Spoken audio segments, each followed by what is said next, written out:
My name is Captain Julia Stone, an officer in United States Army Intelligence. At 30 years old, I was trained to face the enemy anywhere in the world. But I was never prepared to face the enemy within my own family. I will never forget the feel of the cold asphalt on my cheek, the acrid smell of gasoline and burnt metal filling my lungs after my car exploded. In the heart of the fiery wreckage, something caught my eye: the familiar leather jacket of my stepbrother, Ethan. Hours later, in the hospital, Major Collins of the CID looked at me with a dismissive gaze. "Captain, perhaps you're just under a lot of stress." He didn't even bother to write down my statement. They thought an explosion and a few words of psychological intimidation could silence me. They gravely underestimated a daughter of Colonel Stone. Let me know where you're watching from, hit that like button, and subscribe if you've ever been dismissed and pushed down by the very people you were supposed to trust the most. The darkness along County Line Road was absolute, a thick, rural blackness that swallowed the high beams of my Chevy sedan just 50 feet ahead. It was well past midnight, the end of a grueling 16-hour shift at Fort Bragg, and every bone in my body ached with a deep, satisfying exhaustion. My world had shrunk to this 2-lane ribbon of asphalt cutting through the North Carolina pines, the steady hum of the engine, and the voice of Ronnie Van Zant coming through the speakers. Mama told me, when I was young, "Come sit beside me, my only son." The familiar opening chords of "Simple Man" always brought my father to mind, Colonel Michael Stone. A man who was more of a legend than a father, a figure carved from granite and Army regulations. He wasn't a warm man, but he was a just one. He'd play this song on his old record player in his study, the scent of leather and old books in the air, and tell me, "Julia, it's not about being the smartest or the strongest. It's about being a person of your word. That's the only legacy that matters." His legacy was honor, a compass I had sworn to live by. All I wanted was my bed. A few hours of dreamless sleep before the cycle started all over again. I took a sip of lukewarm coffee from the travel mug in the console, the bitter taste doing little to sharpen my senses. That's when I heard it. Click.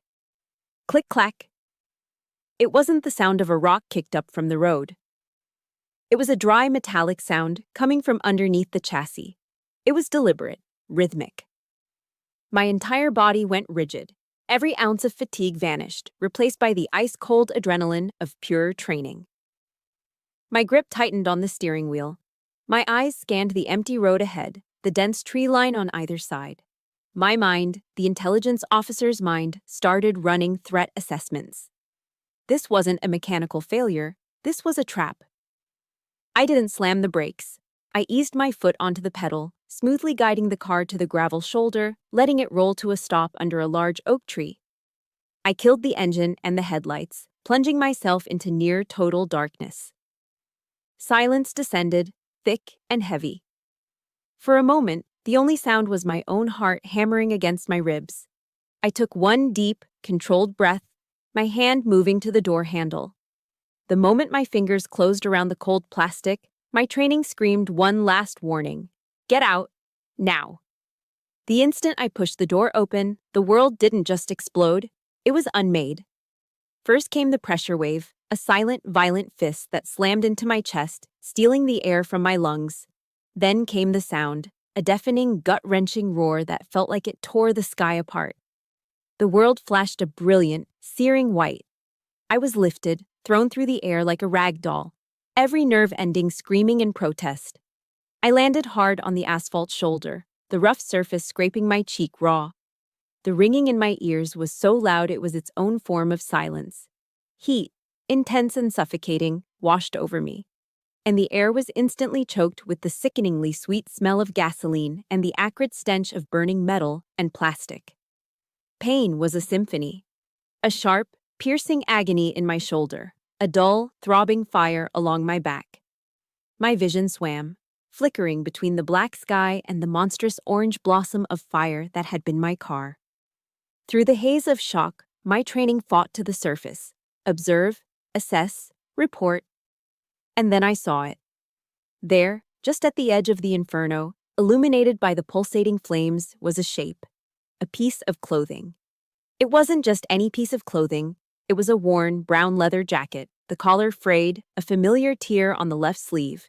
It was Ethan's, my stepbrother's jacket, the exact one he'd been wearing just 2 days ago when he'd stopped by my apartment, all smiles and false concern. The image burned itself onto my retina, a brand of pure horror. It wasn't just a clue. It was an answer to a question I hadn't even known to ask. The physical agony searing my body was nothing compared to the icy shock that flooded my soul. The enemy wasn't in some distant land. He had just been in my home. He shared my father's name. Then the roaring flames and the weight of that betrayal finally pulled me under into darkness. I woke to the sterile, antiseptic smell of a hospital, Womack Army Medical Center. Every muscle felt bruised, every joint screamed when I tried to move. A dull, persistent ache throbbed behind my eyes. A man was sitting in the chair beside my bed, his large frame making the small space feel even more cramped. His Class A uniform was immaculate. Major Collins from the Criminal Investigation Division. He had a solid, imposing build, but his eyes were strangely vacant, like two polished stones. He listened as I recounted the events, my voice hoarse and weak. I told him about the clicking sound, my training, the deliberate nature of it all. When I got to the jacket, his eyebrow twitched with what looked like impatience. "Captain," he interrupted, his voice smooth and utterly devoid of empathy. "The preliminary report from the EOD team suggests engine failure. A faulty fuel line, there was no sign of explosive residue." "That's not possible, Major," I insisted, trying to sit up, a fresh wave of pain making me gasp. "I saw my stepbrother's jacket. It was at the scene." Collins offered a small, patronizing smile. "You've experienced a major trauma, Captain Stone, a significant concussion. The mind can play tricks on you in these situations. It fills in the blanks." He leaned forward slightly, his tone shifting to that of a doctor speaking to a confused patient. "Maybe you should just focus on resting. We can talk more when you're feeling more stable." He was reading me as a casualty, not as a witness. As a woman on the verge of hysteria, not a fellow officer. He didn't take a single note. When he left, the silence he left behind was heavier than before. I lay there, staring at the acoustic tile ceiling, the beeping of the heart monitor, a steady rhythm counting out my isolation. In that sterile, white room, two truths crystallized in my mind with terrifying clarity. First, there was a cover-up in progress, and Collins was a part of it. Second, no one was coming to fight for me. I was utterly and completely alone. The physical pain began to recede, overshadowed by a cold, sharp-edged rage. It wasn't a hot, blinding anger, but a focused, chilling resolve. I am a United States Army intelligence officer. I was trained to find truth in a fog of lies, to see patterns in chaos. They thought a car bomb and some condescending words could break me. They had no idea who they were dealing with. My greatest war hadn't started in the deserts of the Middle East. It had just begun, right here at home. I turned my head on the starchy pillow, looking out the window at the distant lights of Fayetteville. The image of that leather jacket, silhouetted against the flames, filled my mind. Why? Why would it be Ethan? Where did everything go so wrong? Lying in that sterile hospital room, the only sound the rhythmic beep of the heart monitor, the question echoed in the quiet spaces of my mind. Why Ethan? Where did everything go so wrong? The answer wasn't a single event, but a slow poisoning, a history written in small slights and quiet dismissals that began long before the explosion. My memories of the time before them are warm, but faded, like old photographs left in the sun. I remember the smell of my mother's baking, cinnamon and apples, and the sound of her laughter filling our small house just outside Fort Bragg. After she was gone, a sudden, brutal cancer stealing her from us, the house didn't just get quiet, it got cold. The warmth had left with her. My father, Colonel Stone, was a good man, but he was a soldier, lost in his grief and unprepared to be the sole anchor for a 10-year-old girl. 2 years later, Margaret and her son, Ethan, arrived. She was a whirlwind of bright lipstick and forced cheerfulness. Ethan, a year older than me, was sullen and watchful. I truly did. I tried to see them as a new beginning, a way to fill the echoing silence. But I quickly learned that I wasn't gaining a family. I was being displaced within my own home. The shift was subtle at first, then painfully obvious. At the dinner table, Margaret would steer the conversation to her first husband, Ethan's father, speaking of him in hushed, reverent tones as a fallen hero. Stories of my mother, the pictures of her on the mantelpiece, began to slowly disappear. Dinner itself became a nightly performance of favoritism. The main course might be for everyone, but dessert was always for Ethan. Peach cobbler, his favorite, would be brought out warm from the oven, the sweet smell filling the room. Margaret would heap a generous portion onto his plate, topping it with a scoop of vanilla ice cream, while I was offered a polite, but clearly secondary, slice. My father, bless his heart, seemed oblivious, just grateful that there was a woman in the house again, that the meals were warm and on time. He didn't see his daughter slowly fading into the wallpaper. As we grew older, the lines were drawn more sharply. We were two different species living under one roof. I poured myself into everything my father valued: discipline, academics, athletics. I was captain of the soccer team, a straight A student, my sights set firmly on West Point. I wanted to earn his pride, to live up to the Stone name. Ethan, meanwhile, drifted. He flunked out of community college twice, bounced between dead-end jobs, and excelled at only one thing: crafting elaborate excuses for his failures. The world was always against him. Someone else was always to blame. The night I received my acceptance letter from West Point, a full scholarship, I felt a surge of triumph so pure it almost made me dizzy. For one shining moment, I thought, this is it. This, he will see. My father insisted we celebrate. Margaret prepared a special dinner, pot roast and mashed potatoes, but the celebration quickly soured. Just before we sat down, Ethan announced he'd been fired from his job at the auto parts store. Instantly, the entire evening pivoted. My acceptance letter lay forgotten on the counter. The dinner became an impromptu therapy session for Ethan. Margaret fussed over him, her voice dripping with sympathy.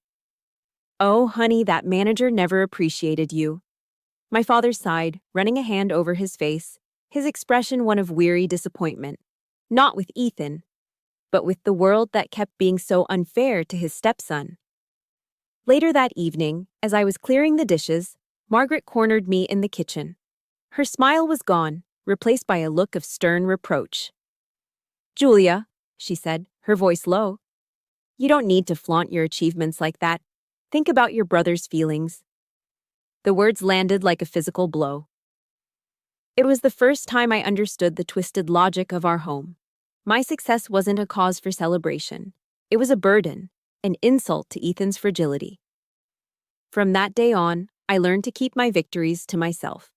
The ultimate theft occurred the year my father died. A sudden heart attack took the kernel from us, leaving a void that felt as vast and final as the sky. The funeral was a formal military affair, precise and heavy with tradition. The sharp crack of the 21-gun salute, the mournful notes of taps hanging in the humid air. At the end, an honor guard meticulously folded the American flag that had draped his casket into a tight, perfect triangle and presented it to Margaret. I stood beside her, my heart aching, waiting for her to pass it to me, his only biological child. It was my right. It was his legacy.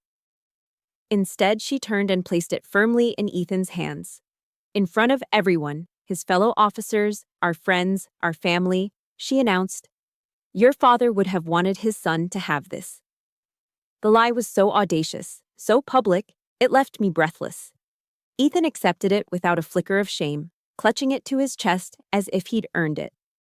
In the weeks that followed, he began his conquest. He methodically went through my father's study, the one place that had always been my sanctuary. He took the ceremonial M1 Garand from the wall, the challenge coins from a dozen different units, the photograph of my father with General Schwarzkopf. He acted not just as the heir, but as the sole inheritor, and Margaret sanctioned his every move.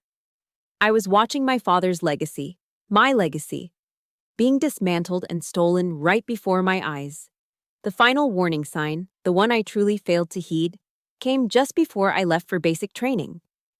I discovered Ethan was involved in some shady online business, racking up significant debt. I tried to warn my father, he just waved it away. You're too hard on him, Julia. He's just trying to find his own way.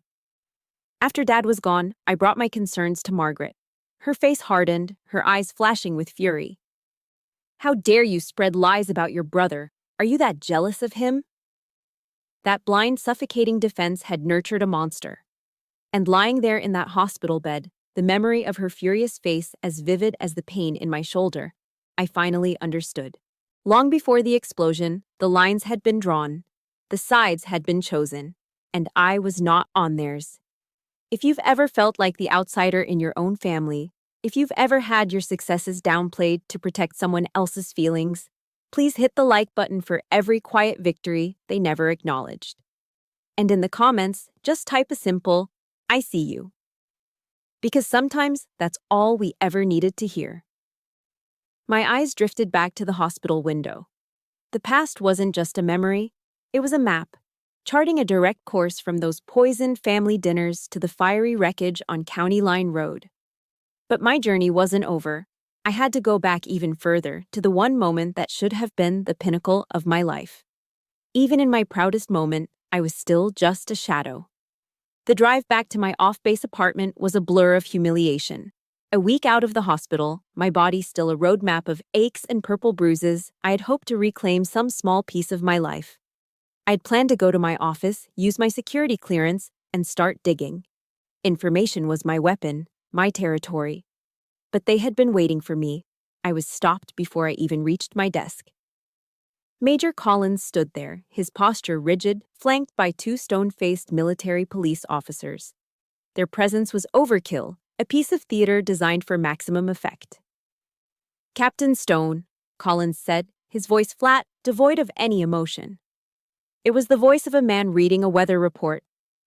"By order of Battalion Command, you are being placed on indefinite administrative leave, effective immediately. We have concerns for your mental well-being following the accident." He emphasized the word accident, letting it hang in the air like a verdict. One of the MPs, a young sergeant who wouldn't meet my eyes, stepped forward and held out his hand. I didn't need to be told. I unclipped my common access card from my belt. I removed the gold oak leaf insignia from my collar. Each action felt like I was surrendering a piece of myself. They were stripping me of my identity in the middle of my own unit, in full view of my colleagues who now stared, pretending to be busy with paperwork.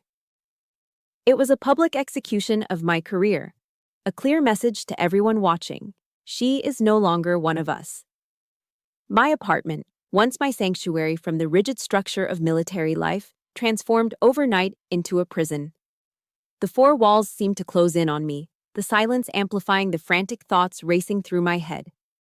I paced the length of the living room, from the window overlooking the parking lot to the kitchen and back, a caged animal wearing a path in the cheap carpet. Every official door had been slammed shut in my face. My work email was deactivated. My calls to colleagues went to voicemail, unanswered. I was an island, completely cut off from the world I dedicated my life to. The paranoia began to creep in, a slow, insidious vine. Was that nondescript sedan that was always parked across the street new? Was the faint crackle on my phone line just static, or something more? Every creak of the floorboards in the apartment above, every footstep in the hallway, sent a jolt of alarm through me. This isolation wasn't just a consequence, it was a strategy. It was designed to break me, to suffocate my will until I accepted the neat, tidy narrative they had written for me. The story of the unstable female officer who cracked under pressure. And in my weakest moments, a terrifying question began to whisper in the back of my mind. What if they're right? What if I did just imagine it all? The seed of doubt Collins had planted was beginning to sprout in the fertile ground of my isolation. I would stand in front of my closet, staring at my Army service uniform hanging there, crisp and perfect. The polished brass, the colorful ribbons representing years of service and sacrifice. It all felt like a costume from another life, a uniform belonging to someone else. It was mocking me. The psychological assault escalated a few days later. A knock on the door, polite but firm. Through the peephole, I saw a young captain in a crisp uniform. He introduced himself as being from the Combat Stress Control Team, sent to check in on me. He had kind eyes and a gentle voice, which made his mission all the more sinister. He sat on my sofa, a notepad on his knee, and began his gentle interrogation. "Do you often feel anxious, Captain?" he asked. "Are you experiencing nightmares about the explosion? Have you felt disconnected from those around you?" They were leading questions, expertly crafted to build a medical file, a fraudulent file that would paint me as a classic case of PTSD, an unreliable witness plagued by trauma-induced hallucinations. It was a trap, and I knew it.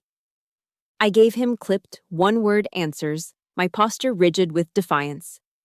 But as he continued his soft-spoken probing, a wave of despair washed over me. The very system I'd sworn an oath to defend, the institution built on a bedrock of honor and integrity, was now using the tools designed to help soldiers as weapons to destroy one of its own. That night, sleep was a forgotten country.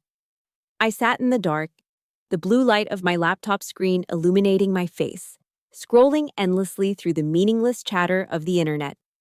It was a desperate search for distraction, for anything to silence the screaming in my own head. My thumb flicked across the trackpad, and I found myself on YouTube, watching an old TED Talk I'd seen years ago. It was the researcher Brene Brown. She was talking about a speech by Theodore Roosevelt, the man in the arena.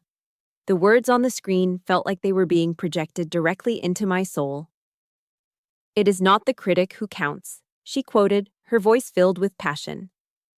"The credit belongs to the man who is actually in the arena, whose face is marred by dust and sweat and blood, who at the worst, if he fails, at least fails while daring greatly."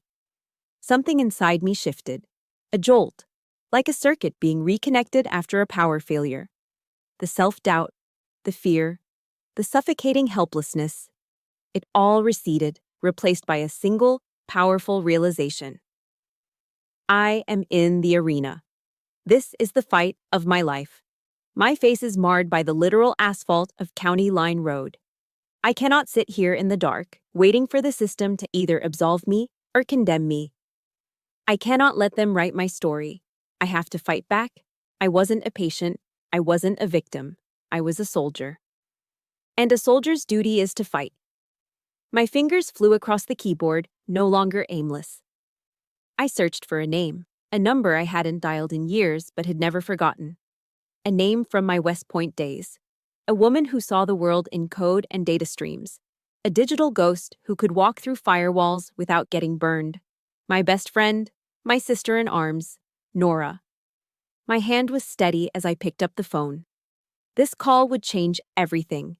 They had isolated me, but they had forgotten about the alliances forged in the crucible of cadet life. They had chained me with regulations and procedures, but they were about to find out what happens when an intelligence officer decides to go off the books. My finger hovered over Nora's contact information, my heart hammering a frantic rhythm against my ribs. It felt like the biggest risk I could take.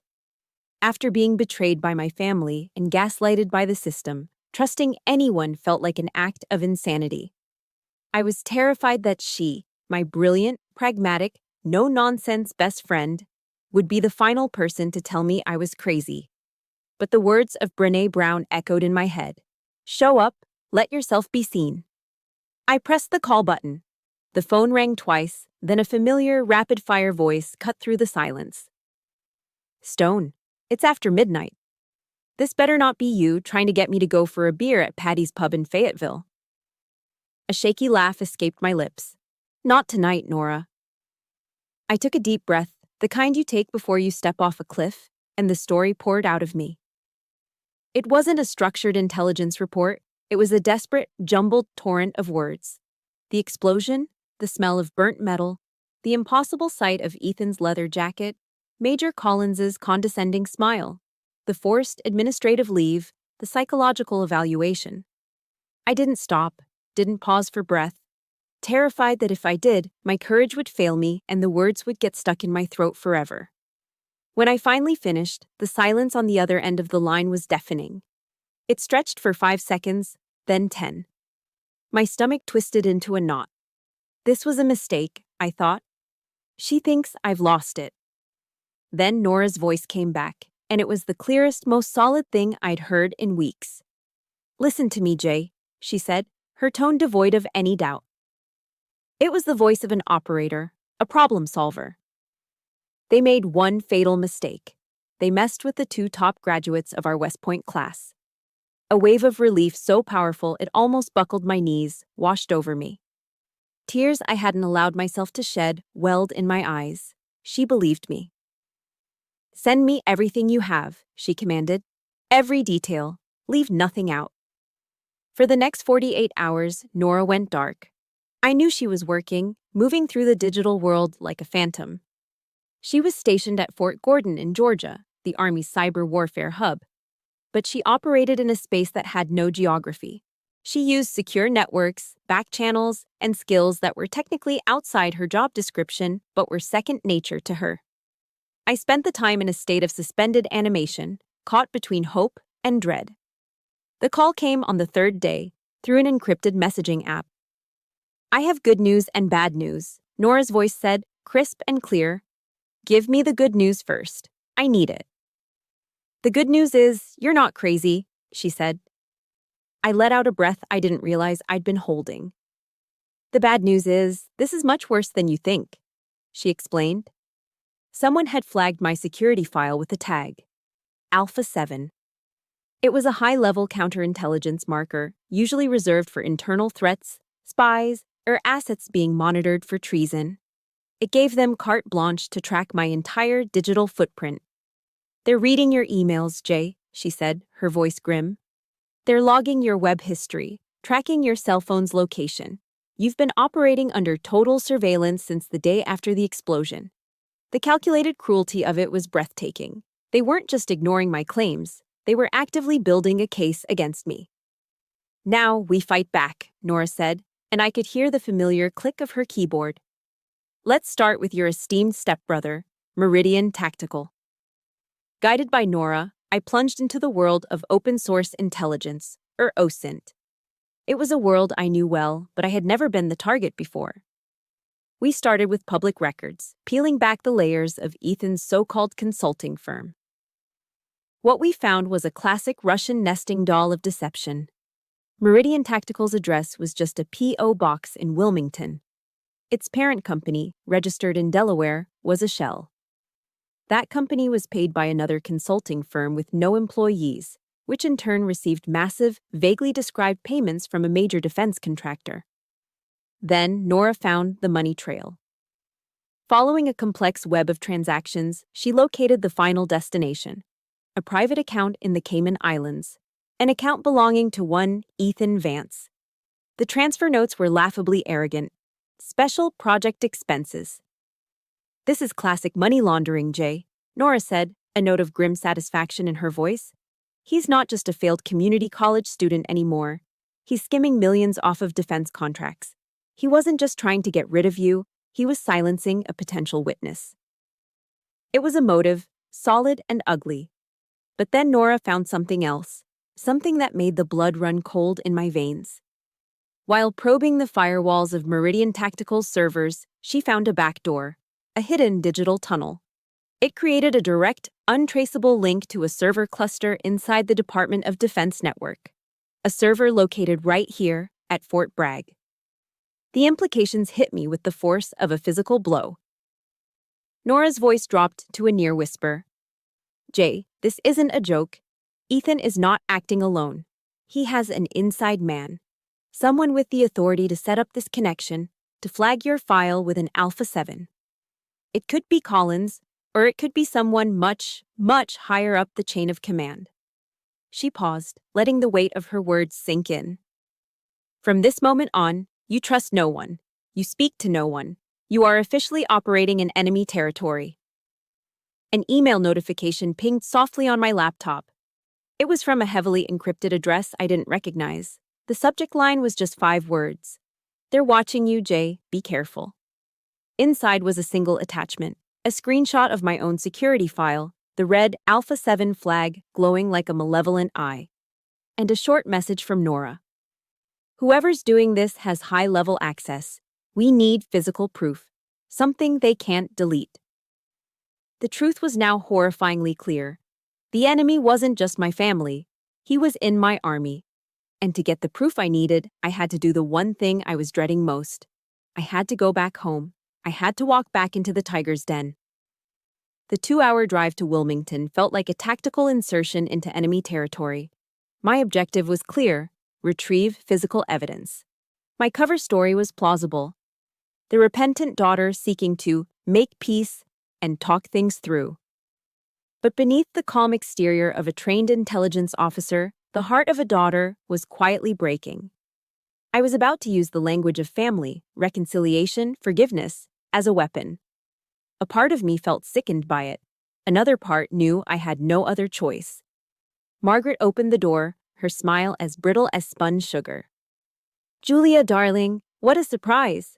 She pulled me into a stiff, airless hug that smelled faintly of hairspray and Chanel No. 5. My father appeared behind her, his face a mask of strained neutrality. He couldn't meet my eyes. The performance had begun. Dinner was a masterclass in Southern passive aggression. Margaret had prepared all the comforting staples of my childhood: crispy fried chicken, creamy mashed potatoes, green bean casserole topped with fried onions. It was a meal designed to say, "We are a normal, loving family." But the food tasted like ash in my mouth. The air in the dining room was thick with unspoken words, a tension so palpable you could cut it with a knife. Margaret filled the silence with a breathless monologue about Ethan's latest ventures. He wasn't there, conveniently away on a business trip. "He's working so hard, Julia," she gushed, passing me the gravy boat. "He's in talks with some very important people in D.C. He's so determined to build on your father's legacy." Every word was a tiny poisoned dart, aimed directly at me. I was the one in the colonel's uniform, but Ethan, the drifter and the failure, was being lauded as the true heir. I just nodded, pushing the potatoes around on my plate, playing the part of the attentive daughter. After the dishes were cleared, we moved to the living room. This was it. I sat in the armchair across from them, the same chair my mother used to sit in. "I need to talk about Ethan," I began, my voice even and calm. Margaret's demeanor changed instantly. The warm hostess vanished, replaced by a defensive lioness.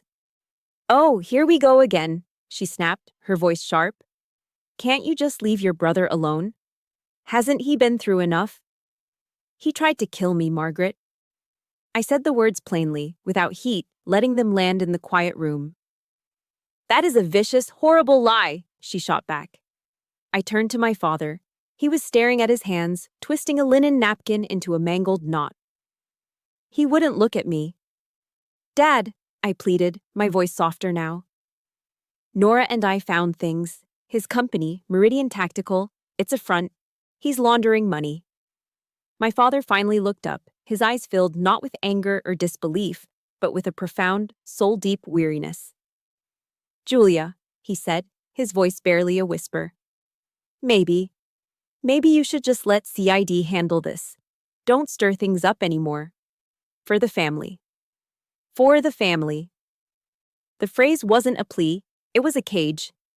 A gilded cage they used to trap me, to demand my silence in the name of a unity that had never truly existed. In that moment, watching the man I had revered my entire life choose willful ignorance over his own daughter, I knew that talking was pointless. My father, the colonel, a man who had faced down enemies on the battlefield, was a coward in his own home. "You're right," I said, my voice betraying no emotion. "I'm tired. I think I'll just go up to my old room and rest." Margaret looked relieved. My father just nodded, his gaze dropping back to his tormented hands. I waited until the house fell into the deep silence of the suburbs after midnight. The only sounds were the hum of the refrigerator and the gentle ticking of the grandfather clock in the hall. Slipping out of bed, I moved through the darkened house with the practiced stealth of a soldier. Ethan's office, which used to be a spare bedroom, was at the end of the hall. The door was unlocked. The room was a reflection of his mind, chaotic and cluttered. Piles of papers, discarded tech gadgets, and empty energy drink cans littered every surface. My heart pounded against my ribs, a frantic drumbeat in the quiet. I started a systematic search, my training kicking in. I checked under the desk, behind the bookshelf, through the stacks of invoices. Nothing. Then I saw it. A stack of old tech magazines on the floor, slightly askew, covering a loose floorboard. My breath caught. I knelt, pried the board up with my fingertips, and reached into the dark space beneath. My fingers brushed against a small rectangular object. I pulled it out. A small black USB flash drive. My intelligence instincts screamed. This was it. This was what I came for. Working quickly, I plugged the drive into a small, encrypted duplicator I had brought with me. The device was silent, its small LED screen displaying the progress. It felt like an eternity. 10%, 45%, 80%, finally, 100%, copy complete. I ejected the original drive, placed it exactly where I had found it, and replaced the floorboard, carefully arranging the magazines on top. I was a ghost. I had never been there. The next morning, as I was preparing to leave, Margaret found me in the kitchen. She had a smug, victorious look on her face. "I'm glad you came to your senses," she said. I turned to face her, my car keys in my hand. "I know what Ethan did," I said, my voice as cold and hard as steel. A cruel, mocking laugh escaped her lips. "Oh, you poor, pathetic girl. Always so jealous." She took a step closer, her eyes glittering with a malice I had never seen so clearly before. "You should know, Julia, that in your father's eyes and in mine, Ethan has always been the real child of this house. You're just a soldier, a visitor passing through." The words were meant to shatter me, and they did. They severed the final, frayed thread of hope I had clung to for 20 years, but they also set me free. I didn't say another word. I just looked at her, letting her see the emptiness her words had created. Then I turned and walked out the front door, not looking back. I had what I came for, but the price was the final, undeniable confirmation that I was, and always had been, an orphan in my own home. Driving away from Wilmington, the copied USB drive felt heavy in my hand. I didn't feel victorious, just empty. I had lost them for good. All that was left now was the truth. The drive back from Wilmington was silent and tense. I didn't turn on the radio. The USB drive sat on the passenger seat, a tiny black rectangle that felt as heavy as a bomb. I drove straight to a secure location Nora had arranged, a nondescript apartment miles away from Fayetteville, paid for in cash under a false name. It was our temporary command center. Nora was waiting, her face grim, a fresh pot of coffee brewing. "Did you get it?" she asked, no pleasantries needed. I simply held up the drive. She plugged it into a sandboxed, air-gapped laptop, a machine completely disconnected from any network. We were about to open Pandora's box, and we had no idea what demons were about to fly out. The drive mounted, revealing a list of neatly organized folders. My breath hitched. This wasn't the chaotic mess of a desperate amateur. This was the work of a meticulous planner. The first folder was labeled Meridian. Inside was Ethan's entire shadow world. Scanned copies of fraudulent defense contracts with falsified signatures, routing numbers for offshore accounts, detailed ledgers outlining millions of dollars being siphoned off from projects meant to provide body armor and equipment for troops overseas. He wasn't just stealing, he was stealing from his brothers and sisters in arms. A knot of disgust tightened in my stomach. Then we found the email archives, a thread between Ethan and Major Collins. My blood ran cold as I read Collins's words on the screen. "The sister is becoming a problem. She's too much like the old man, always digging." Ethan's reply was chillingly casual. "I'll handle my sister.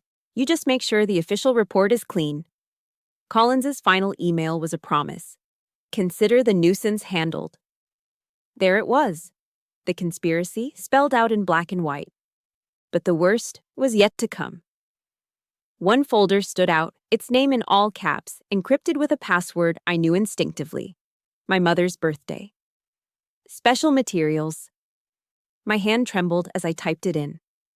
The folder opened. It wasn't just a plan. It was a military-grade operational blueprint for my murder. There were satellite images of my apartment complex, Detailed schematics of my car's make and model with a red X marking the optimal placement for a C4 explosive charge on the fuel tank.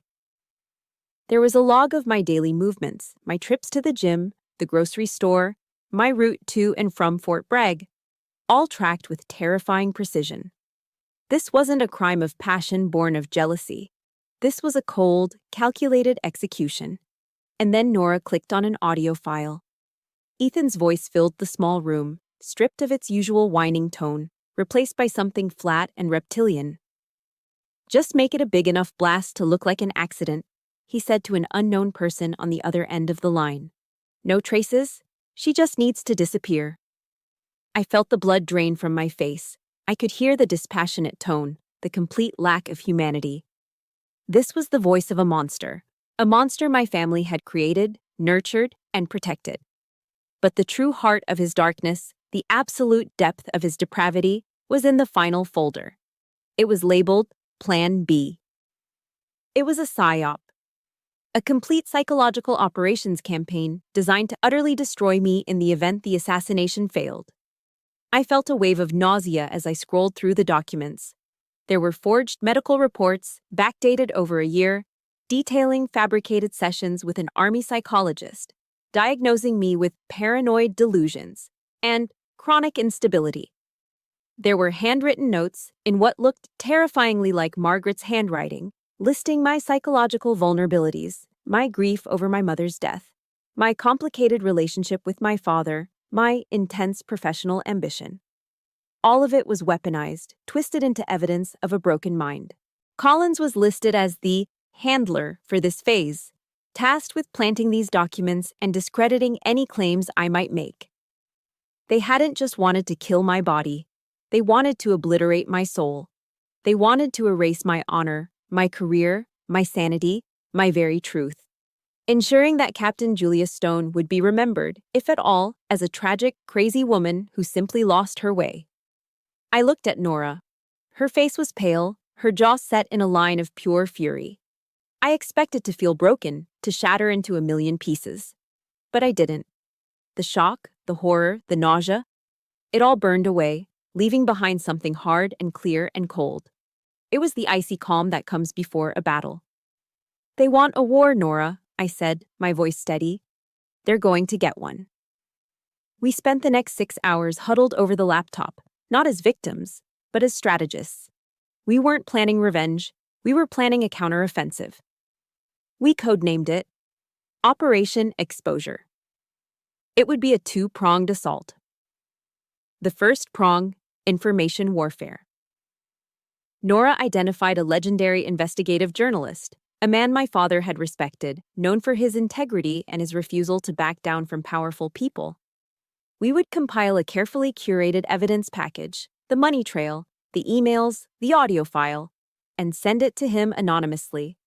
Time to be released exactly when we launched our second attack. The second prong was the kill shot. I'd discovered that in 2 weeks, the annual Veterans Solidarity Gala was being held in Fayetteville. It was a major event, attended by high-ranking officers and defense contractors. And this year's keynote speaker, a rising star in the community, was none other than Ethan Vance. He was going to stand on a stage and speak about honor and integrity. He was going to stand in my territory, in the heart of the world I had given my life to. He had chosen the battlefield. If you believe that truth, no matter how deeply it's buried, always deserves to see the light of day, hit that like button. And if you're ready to see a bully get exactly what they deserve, comment, set the stage below. We worked through the night, fueled by black coffee and a righteous fury. The plan was audacious, risky, and had 100 ways it could go wrong. But as I looked at the flowchart we had mapped out on a whiteboard, I felt a flicker of something I hadn't felt in a long time: power. I walked into the small bathroom and looked at my reflection in the mirror. The haunted, exhausted woman from the past few weeks was gone. In her place stood a soldier, an intelligence officer, a warrior. My father used to say, "The best way to win a war is to choose your own battlefield." Ethan, I thought, my eyes locking with my own reflection, you chose the wrong one. The final 24 hours before the gala were a blur of controlled, purposeful tension. Our small anonymous apartment transformed into a tactical operations center. Nora, hunched over her glowing laptop screens, was the mission commander, the eye in the sky. I was the operative on the ground, the tip of the spear. The air was thick with a silence broken only by the frantic clicking of Nora's keys and our own deep, measured breaths. Every detail had to be perfect. One mistake, one technical glitch, one moment of hesitation, and the entire operation would collapse, taking me with it. We ran diagnostics on the tech for the 10th time.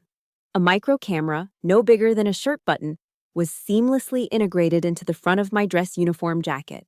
A tiny earpiece, flesh-toned and nearly invisible, would be my direct line to Nora. She had already breached the event hall's network, mapping their audiovisual systems. With a few keystrokes from this apartment, she could hijack every screen and speaker in that ballroom. I have control of the main projector feed, she confirmed, her eyes darting between lines of code. When you give the signal, I can switch the input to my encrypted stream in less than half a second. They won't know what hit them. And the package for the journalist? I asked, my voice low. Sent and confirmed, she replied without looking up. It's sitting in David Morrison's inbox, locked with a time-release decryption key. It will open automatically at 19:30 hours, exactly 15 minutes after Ethan is scheduled to begin his speech. By the time our show is over, the national news cycle will already be on fire. Everything was in place, all the pieces were on the board, and a cold, sharp-edged fear began to settle in my stomach. This was real. The moment I stepped into that ballroom, there was no turning back. As if on cue, my phone buzzed on the coffee table. The screen lit up with a name I never expected to see again. Dad! My heart seized in my chest. Nora glanced at me, her expression questioning. I shook my head slightly and picked up the phone, my hand unsteady. I hesitated for a long moment, then accepted the call. His voice came through, and it was the sound of a man utterly broken. It was thin, tired, and pleading. Julia, he began, your mother told me what you're planning. She said you're going to try and ruin Ethan. I stood there, speechless. My mother? He had called Margaret my mother. Please, he begged, and I could hear the desperation in his voice. Don't do this. Whatever you think he did, he's still your brother. He's family. If you destroy him, what's left of this family? The air was knocked from my lungs. It was the final, most devastating betrayal. There was no ambiguity, no room for interpretation. He knew on some level what Ethan had done. He had seen the evidence of his son's character for years. But when forced to choose, he chose the lie. He chose to sacrifice his own daughter on the altar of a broken, toxic definition of family. He was asking me to be the good soldier and fall on my sword to protect the man who tried to murder me. Dad, I said, my voice trembling but my words firm. I am doing what you always taught me to do. I am defending my honor. I paused, the next words feeling like broken glass in my throat. I'm sorry. I ended the call before he could reply, before I could break. I sank onto the edge of the bed, the phone slipping from my fingers. A single, hot tear rolled down my cheek, then another. It wasn't a storm of grief, but a quiet final mourning for the father I thought I had, for the family that was never real. That was the last punch, the one that hurt the most. That night, I didn't sleep. I sat in a chair, my Army service uniform hanging from the closet door, perfectly pressed. The dark blue jacket, the gold buttons gleaming in the dim light. I thought about the day I took my oath at West Point, my hand raised, pledging to defend the Constitution against all enemies, foreign and domestic. I never imagined the domestic enemy would share my last name and eat at my dinner table. My father used to keep a small worn Bible on his nightstand. He wasn't a deeply religious man, but there was one passage he'd underlined, one he'd quote when talking about facing adversity. I found it online, the words glowing on my phone's screen. Ephesians 6:11. Put on the whole armor of God, that ye may be able to stand against the wiles of the devil. I wasn't a believer in the traditional sense, but as a warrior, I understood the metaphor. I wasn't just fighting for myself anymore. I was fighting for every soldier, every person who had ever been silenced, gaslighted, and buried by a corrupt system. My armor wasn't made of steel, but of truth. My shield was my integrity. My sword was the evidence on that USB drive. The first rays of dawn crept through the blinds, painting gray stripes across the room. It was time. I stood and began to dress, each movement deliberate, a ritual. The crisp white shirt, the black tie, the dark blue jacket. I pinned each ribbon, each badge to my chest. The Army Service ribbon, the National Defense Service Medal, the Parachutist badge. Each one was a reminder of what I had earned, what I had bled for, what they had tried to take from me. I slipped the earpiece into my ear. It was silent, waiting. Nora looked up from her computer. "Final comms check. You ready, Jay?" she asked, her voice a comforting presence in my ear. I looked at my reflection in the mirror. The fear was still there, a cold knot in my stomach. But it was overshadowed by something stronger. The focused, unwavering calm of an intelligence officer on a mission. This uniform wasn't just an outfit. It was the armor of God. It was my father's true legacy. It was me. "More than ready," I replied, my voice steady. "Phoenix is in flight." And I walked out the door, toward the last battlefield I ever wanted, but the only one that mattered. I walked into the grand ballroom of the Fayetteville Convention Center, feeling strangely calm. The room was a glittering sea of military prestige and corporate power. Generals with chests full of ribbons chatted with defense contractors in tailored suits. The air hummed with polite conversation and the clinking of wine glasses. I was in full Army service uniform, the dark blue fabric a second skin, a suit of armor. I moved through the crowd with a quiet confidence, nodding to a few familiar faces, my expression unreadable. Across the room, I saw him. Ethan was the center of a laughing, adoring circle, holding a glass of champagne, looking every bit the charismatic young CEO. He was wearing a ridiculously expensive tuxedo, his smile wide and predatory. He caught my eye over the shoulder of a two-star general. For a fraction of a second, a smirk of pure, arrogant triumph flashed across his face. He thought I was here to surrender, to beg, to make a scene. He thought he had already won. Nearby, I spotted Major Collins, looking stiff and important. He gave me a sharp, warning glare, a silent command to behave myself. I ignored them both. My mission was singular. I found a position near the back wall, a perfect vantage point with a clear view of the stage and the 3 enormous projection screens behind it. I subtly touched my earpiece. "Comms check," I whispered, my lips barely moving. "Loud and clear, Jay." Nora's voice instantly replied in my ear. "The system is ours. I'm a ghost in their machine. Ready when you are." "Standing by," I breathed, my eyes fixed on the stage. A few minutes later, the master of ceremonies, a retired colonel with a booming voice, introduced the keynote speaker. A man of vision, a true patriot dedicated to the safety of our soldiers. Mr. Ethan Vance. The room erupted in applause. Ethan strode onto the stage, soaking in the adoration, waving to the crowd like a conquering hero. He stepped up to the podium, the spotlight catching the sheen of his silk lapels. He looked powerful, untouchable, the very picture of success. He cleared his throat and began to speak, his voice smooth and practiced. "Honor," he began, letting the word resonate in the microphone. "Integrity." He spoke about Meridian Tactical's unwavering commitment to the American warfighter, about the sacred trust between the soldiers on the front lines and the industries that support them. Each word he uttered was a profanity, a desecration of the uniform I was wearing. The hypocrisy was so thick I could taste it. He was a wolf in sheep's clothing, lecturing the sheep on the virtues of vegetarianism. He leaned into the microphone, his expression earnest. Because at the end of the day, it all comes down to one simple, unshakable principle: integrity. That was the cue. I pressed the button on the microtransmitter in my pocket. "Now, Nora," I whispered. "Hit it now." The 3 massive screens behind Ethan flickered. The sleek Meridian Tactical logo vanished, replaced by a stark, black screen with simple white text. Audio file, Project Stone. A collective gasp rippled through the ballroom. Ethan paused, a flicker of confusion on his face. And then, his own voice, cold, reptilian, and utterly devoid of compassion, blasted through the ballroom's state-of-the-art sound system, echoing from every corner. Just make it a big enough blast to look like an accident, no traces, she just needs to disappear.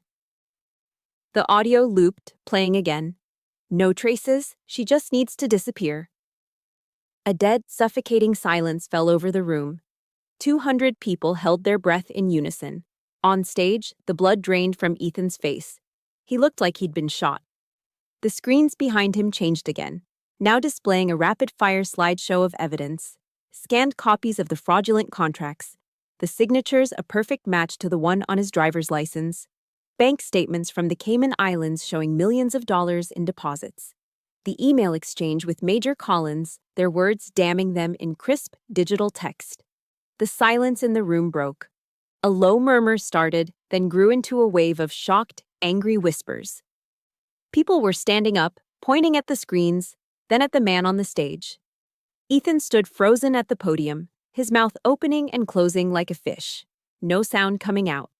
His arrogant self-assurance had completely evaporated, leaving behind a pathetic, terrified shell of a man. He stumbled back from the podium, shaking his head, his eyes wide with disbelief as he stared at the evidence of his own crimes projected 40 feet high behind him. At that precise moment, the main doors of the ballroom burst open. FBI, nobody move! Agents in dark blue jackets, weapons drawn, poured into the room, followed by uniformed CID investigators, the real ones this time. They moved with swift, practiced efficiency. 2 agents swarmed the stage. "Ethan Vance," one of them yelled, his voice cutting through the chaos. "You are under arrest for conspiracy to commit murder and federal fraud." Ethan didn't resist. He just crumpled, his legs giving out from under him as they pulled his hands behind his back and slapped the cuffs on. From the front row, a woman's shriek tore through the air. Margaret. She was on her feet, her face a mask of horror and disbelief. I saw Collins, his face as white as a sheet, trying to slip out a side exit. He didn't make it 5 feet before 2 CID agents intercepted him, blocking his path. His career, his life, was over. And in the middle of it all, I stood perfectly still. My heart was pounding, but my body was calm. I was a statue in the eye of a hurricane I had created. My war was over.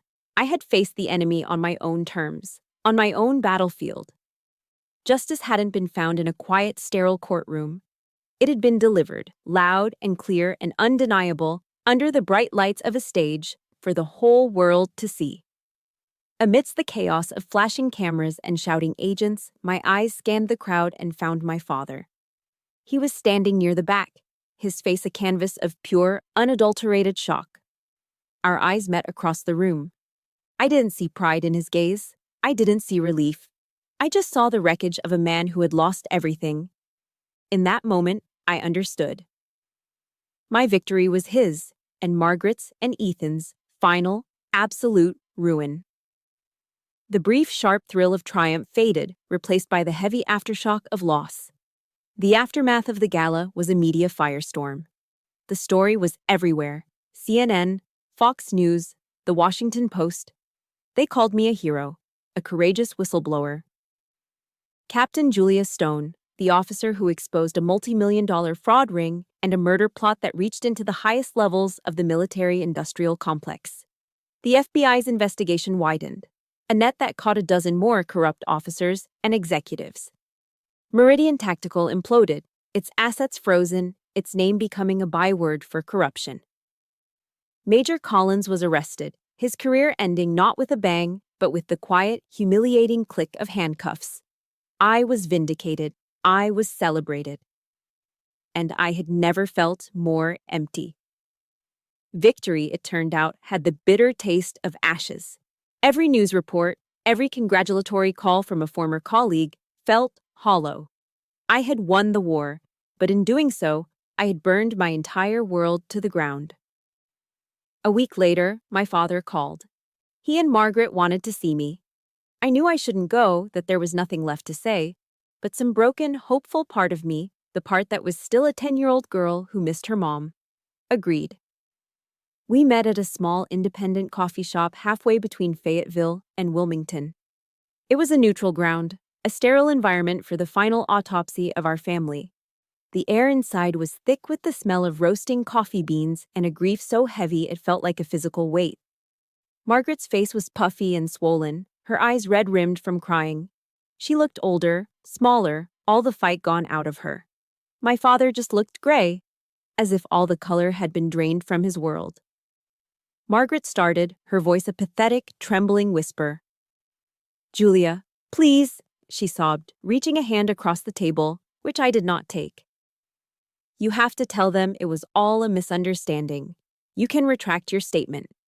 Ethan. My boy. His life is over. You have to save him." I just stared at her, my expression a blank wall. The sheer delusional audacity of her request was breathtaking. She wasn't asking for forgiveness or understanding. She was asking me to set myself on fire to keep her son warm. I said nothing. My silence was its own answer. Then I turned to my father. This was the only voice that mattered. I waited for him to say he was sorry, to say he was proud, to say he finally understood. To choose me. He stared out the cafe window at the passing traffic, his profile etched with a pain that was almost unbearable to watch. When he finally spoke, his voice was cracked and broken. "I am so proud of your courage, Julia. You did what you thought was right." He paused, and my heart foolishly leaped with a flicker of hope. But then he continued. "But Margaret is my wife. Ethan is her son." He finally turned to look at me, his eyes swimming with helpless tears. "You've put me in an impossible position. This family, it's destroyed." And there it was. Not an apology. Not a validation. Just a lament for his own impossible situation. He didn't see me as his daughter who had almost been murdered. He saw me as a problem that had complicated his life. In his moment of truth, when given a clear choice between right and wrong, between his innocent daughter and his guilty wife, he chose the cowardly comfort of the middle ground. And in doing so, he made his final choice. A strange calm settled over me. The last embers of hope for a father's love died, and in their place was the cold, clean clarity of acceptance. "I didn't ask you to choose, Dad," I said, my voice unnervingly steady. "I only ever asked you to choose the truth. And you couldn't." I loved him, I realized, but I loved the man I thought he was, the colonel who played simple man and spoke of honor. That man was gone, or perhaps he had never really existed. "I love you," I continued, "but I cannot be a part of this anymore." I pushed my chair back and stood up. The finality of the moment hung in the air. This was the point of no return. "This is the last time we'll speak," I said, looking from his shattered face to Margaret's tear-streaked one. "I wish you both luck." I turned and walked out of the coffee shop without looking back. I made it to my car, closed the door, and only then did I allow myself to break. The sobs came in great, heaving waves, a deep, primal grief for the family I never had, and the father I had just lost forever. The following week, I was summoned to the new battalion commander's office at Fort Bragg. Colonel Harris was a woman I respected, known for her sharp mind and no-nonsense attitude. My record had been cleared, my security clearance reinstated. The cloud of suspicion was gone. "Captain Stone," she said, her expression a mixture of admiration and regret. "On behalf of the United States Army, I want to apologize for how this system failed you. What you did took a kind of courage that we don't give out medals for." She leaned forward. "You can write your own ticket. Name it, and it's yours." I didn't hesitate. I had spent the last week in the ashes, and I knew what I needed to do. This wasn't about running away from the past. It was about shaping the future. "I want to transfer, ma'am," I said, my voice clear and strong. "To Fort Huachuca, Arizona. I want to be an instructor at the Army Intelligence Center. I want to help train the next generation of officers." This wasn't a retreat. It was a strategic redeployment. I was moving from one battlefield, a personal and bloody one, to a training center. From fighting the enemy to creating guardians. I wouldn't let my story be defined by trauma. I would turn it into a lesson, a shield for those who came after me. I would forge my own legacy, not from the name I inherited, but from the honor I had fought to defend. 6 months later. The sky over Fort Huachuca, Arizona, is a thing of impossible, endless blue. It's a vast empty canvas that makes you feel both infinitesimally small and infinitely free. I stand in front of a classroom of young lieutenants, their faces eager and sharp, the next generation of Army intelligence. I'm wearing my daily uniform now, the simple, practical Army combat uniform. The dark blue dress uniform, my armor from the gala, is hanging safely in my closet. It's duty done. There's a new kind of authority in my stance, a quiet confidence in my voice that wasn't there before.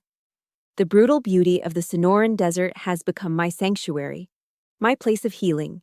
Its landscape is harsh, covered in thorns and things that bite, but it's also resilient, bursting with unexpected life. It doesn't pretend to be anything other than what it is. It's honest. Here, under this vast, open sky, the ghosts of North Carolina can't reach me. There is no past here, only the present and a wide-open future. My transfer to the Intelligence Center of Excellence wasn't just a change of scenery. It was the beginning of my true life's work. I used my newfound notoriety to push through a new training curriculum. It's a mandatory course for all new intel officers. I call it Operation Phoenix. I don't just teach them about signals intelligence or tactical interrogation. I teach them about the things that aren't in the field manuals. I teach them about ethics when the chain of command is compromised. I teach them about the courage to challenge the system you love when it goes wrong. And I teach them about the deadliest threats, the ones that come from within. My own case has become a core part of the course, presented as an anonymized case study. Case File Alpha 7. I walk them through the doctored reports, the psychological manipulation, the web of corruption. I teach them how to spot the red flags of a cover-up, how to counter gaslighting from a superior officer, and the most important lesson of all, that sometimes the most honorable action a soldier can take is to break a rule to protect the truth. I am taking the worst experience of my life and forging it into a shield for them. The scars I carry are now the map I use to guide them to safety. One afternoon, a letter arrives in my base mailbox. The envelope is standard federal prison issue. The return address is from a penitentiary in West Virginia. The sender, Ethan Vance. I hold the thin envelope in my hand, feeling its weight, which is next to nothing. I don't feel anger or fear or even curiosity. I just feel tired of it. That evening, as the sun begins its spectacular descent, painting the sky in fiery shades of orange and purple, I take a walk out into the desert. The air is warm and dry, smelling of dust and creosote. I find a quiet spot and stop, the letter still in my hand. I don't need to read it. Whatever words are inside, excuses, apologies, blame, pleas for forgiveness, they don't matter anymore. They are the last rattling chains of a past I have already broken free from. My peace is no longer contingent on his remorse. My healing does not require his participation. I take a single match from my pocket, the kind issued in MREs. I strike it, and the small flame dances to life in the fading light. I touch it to the corner of the envelope. It catches, curling, turning black at the edges. I hold it until the flame nears my fingertips. Then I let it drop to the sandy ground. I watch as the paper burns, the words within turning to gray, weightless ash. A gentle desert breeze picks them up and scatters them into the twilight, where they disappear without a trace. A final, profound sense of release settles over me. The past is not just forgiven, it is gone. The story ends here, on a simple, open road. I'm driving my new Jeep, the windows down, the warm desert wind whipping through my hair. I'm heading nowhere in particular, just enjoying the feeling of moving forward. I switch on the radio, scanning through the stations, and then I hear it, the familiar, gentle opening chords of a guitar. Mama told me, when I was young, come sit beside me, my only son. Simple Man. The song that once haunted me, the anthem of a legacy I thought I had to live up to. But this time, it doesn't bring a wave of sadness or a pang of loss. This time, I smile. A real, genuine smile that reaches my eyes. The song isn't his anymore. It's mine. It's become my own anthem. It's about finding satisfaction in a simple life lived with honor. It's about finding peace not in the approval of others, but in the truth you find for yourself. It's about understanding that a strong woman can face any storm, navigate any betrayal, and find her own damn sunrise on the other side. I had found my justice, not in the downfall of my enemies, but in my own rebirth, not in the ashes of my old life, but in the flight of the phoenix. And as the last notes of the song fade into the vast, silent beauty of the desert, I keep driving, heading toward the horizon, free. Thank you for walking with me on this journey, from the ashes of that roadside explosion to this new dawn in the desert. My war is over, but I know that for many of you, the battle is still being fought every day. In quiet kitchens, in tense boardrooms, and in the echo of painful memories. If my story has given you even a small measure of strength, please let your voice be heard. In the comments below, I want you to write 3 powerful words. My story matters. Let's create a chorus they can't ignore. Please hit the like button if you believe in the power of truth, and subscribe to this channel because this is a place where every survivor has a voice and every story matters. You are not alone.